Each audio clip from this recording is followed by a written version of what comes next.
Você sabe o que é disformia corporal? É quando a gente se olha e não se enxerga como a gente é. Definir direitinho, doutora? Dismorfia. Tudo bem? Não é disformia, é dismorfia. É quando eu me olho e não me vejo como eu sou. Isso, você tem uma visão distorcida da sua imagem corporal. A imagem do espelho? A imagem do espelho. A pessoa se olha no espelho e tem uma visão completamente distorcida daquela que você vê, que eu vejo nela. Que coisa, doutora Marilene. É muito grave, muito sério. Infelizmente vem acometendo muitos adolescentes e jovens. Tá. A dismorfia significa deformidade. Então ela vê... Morfia, agora eu não esqueço mais. Ela vê uma deformidade onde muitas vezes, Regina, não existe. A doutora Marilene Ked é psicóloga, então quando ela fala, ela sabe do que ela está falando. Vamos para mitos e verdades? Vamos. É mito ou verdade que a dismorfia é uma doença grave, crônica e que não tem cura, apenas controle? Verdade. Infelizmente, é uma doença, um transtorno psicológico muito grave que vem acometendo muitos adolescentes e jovens. Tem controle, não tem cura, mas tem controle. É principalmente jovens e adolescentes. Isso. Mas com pessoas mais velhas também é possível acontecer? Pode acontecer sim, tá? É mito ou verdade que algumas pessoas com dismorfia desenvolvem transtornos alimentares, como anorexia e bulimia? Verdade. Muitas pessoas que têm a dismorfia desenvolvem sim anorexia, bulimia, vigorexia. Ou então essas pessoas já têm alguns desses transtornos, né? Por causa da dismorfia e não sabe. O que é vigorexia? O que é vigorexia? A compulsão por exercícios físicos. A pessoa é compulsiva por academia, por exercícios, por praticar esportes, porque ela nunca está satisfeita com a imagem corporal dela. Tá. É mito ou verdade que a causa não é genética? A causa é genética, então é mito. A causa é genética. Existem outros fatores associados, como os psicológicos, autoestima, isso é muito sério, né? Fatores biológicos como a genética. Tá. É mito ou verdade que pessoas com compulsão por exercícios físicos podem ter dismorfia? Verdade, pode sim. Algumas pessoas que são compulsivas por exercícios físicos não são aquelas, Regina, que fazem exercício físico porque gostam, porque ajuda a saúde. Não, eu estou falando daquelas que erram a mão mesmo, vivem na academia, vivem modificando o corpo e nunca estão satisfeitas com a aparência. Vira uma obsessão. Obsessão total. Tá. É mito ou verdade que somente mulheres sofrem com esse problema? Mito. Acontece com o gênero masculino e feminino. Prevalece um pouco mais com as mulheres. É porque a pressão, eu acho, que a pressão para nós mulheres é maior, né? É maior, é maior. É mito ou verdade que pessoas com distorção da própria imagem sempre insistem em fazer várias cirurgias plásticas? É verdade. Elas sempre insistem em fazer qualquer coisa que mude a aparência, que melhore aquele defeito, que dê alguma tranquilidade para ela em relação à sua aparência. Então, elas colocam em risco a própria vida, Regina, porque estão sempre fazendo algum procedimento estético, alguma cirurgia plástica. Tá. Pode colocar em risco a saúde, né, doutora? Pelo que eu estou entendendo. Total. A vida. A vida. Nós temos perguntas do pessoal de casa. Peço que você, doutora Marilene, me espere um minutinho que eu já venho. Tá bom. Vamos para as perguntas agora do pessoal de casa sobre dismorfia corporal. A Marisa pergunta: desde pequenininha, a minha irmã sempre reclamou do nariz. Já fez 3 plásticas, mas continua teimando que o resultado não ficou bom. Ela não reclama do resto do corpo. Mesmo assim, ela pode ter essa doença? Olha, Marisa, infelizmente tudo indica que sim. Quando a pessoa nunca está satisfeita com o procedimento e isso está causando um transtorno na vida dela, impactando, ela não consegue fazer mais nada, ela só pensa nisso, pode ser sim a dismorfia. Tá. 3 procedimentos já no nariz, né, doutora? Mais uma pergunta da Cleide. É possível que uma pessoa que nunca teve nenhuma visão distorcida do próprio corpo desenvolva o problema de repente? Sim, Cleide, Pergunta boa, né? É possível.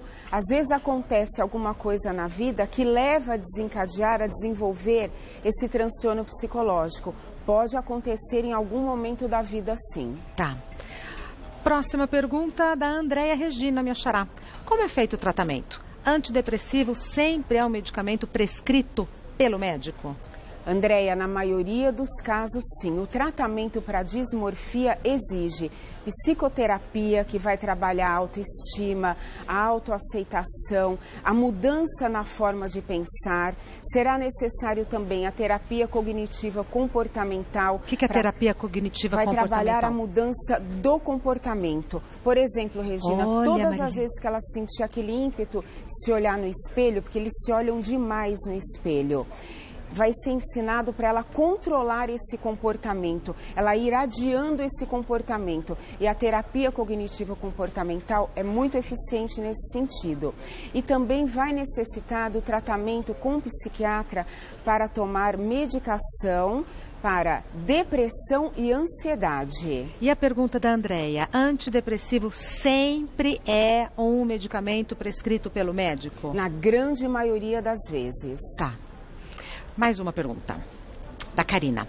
Com quantos anos uma criança pode ser diagnosticada com esse problema? Minha sobrinha tem 8 anos e se preocupa demais com a barriga e o rosto. E chora quando se olha no espelho. Ai, que pecado, Karina. 8 aninhos. Infelizmente, ela já está demonstrando que existe esse transtorno na vida dela, tá? Com ela mesma.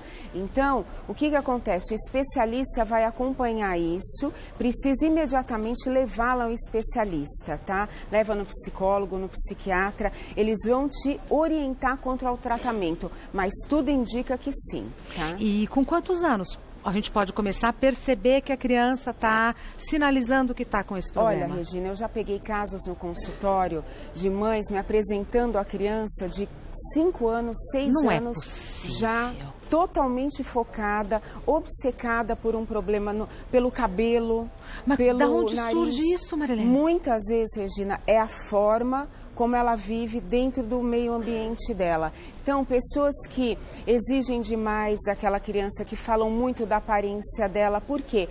Tudo que a criança ouve e vivencia na infância a respeito dela própria, ela aceita como uma verdade absoluta. E aquilo vai nortear a vida dela, os sentimentos, as emoções. Nós temos que ser muito cuidadosos. Os cuidadores, né? Mãe, pai, exatamente. avó. E também existem casos dos irmãos que brincam, tiram muito sarro um do outro. Às vezes um é mais vulnerável e acaba entrando nisso e desenvolvendo o problema. Acontece também de coleguinhas dos irmãos tirarem muito sarro da criancinha e ela aceitar aquilo como verdade, chorar muito e desenvolver o problema. Você sabe que eu cresci com a minha mãe falando, que cabelo horroroso. Amarra esse cabelo, pelo amor de Deus, que cabelo feio. E eu acreditei nisso até muito tempo. Engraçado, né? O que você falou, a gente incorpora isso como uma verdade absoluta. Exatamente. É feio, é errado. Eu sou assim, eu sou feia, errada. Isso, que coisa. Próxima pergunta. Isabelle. Desde minha adolescência, tive problemas quando me olhava no espelho. Após vários procedimentos, descobri que tinha a dismorfia e passei a fazer o tratamento há 4 semanas. Quando começarei a notar uma melhora? Parabéns, Isabelle, né? Antes de mais nada, doutora. Parabéns que você buscou ajuda especializada. Isso. É muito importante. Fica tranquila, faça a terapia, leve a sério esse seu tratamento.